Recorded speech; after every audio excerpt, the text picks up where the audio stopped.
गंगापूर शहरात हनुमान जयंती निमित्त भक्तिमय वातावरणात उत्सव मोठ्या उत्साहात साजरा करण्यात आला।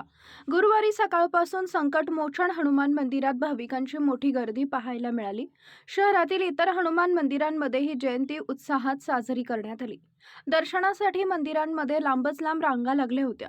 हनुमान जन्मोत्सवाच्या मुख्य सोहळ्यानिमित्त गंगापूर शहरातील भद्रा मारुती मंदिर आकर्षक फुलांच्या सजावटीनं व विद्युत रोषणाईनं उजळून निघाले होते।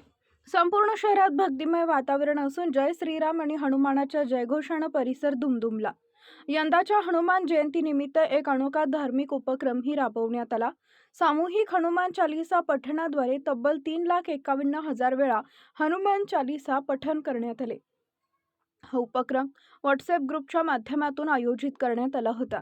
या धार्मिक उपक्रमाचं हे सलग 8वे वर्ष असून दरवर्षी महाशिवरात्रीपासून ते हनुमान जयंतीपर्यंत हा उपक्रम सुरू असतो। गंगापूरसह लासूर स्टेशन या विविध शहरातील भाविकांनी या उपक्रमात उत्स्फूर्त सहभाग नोंदवला।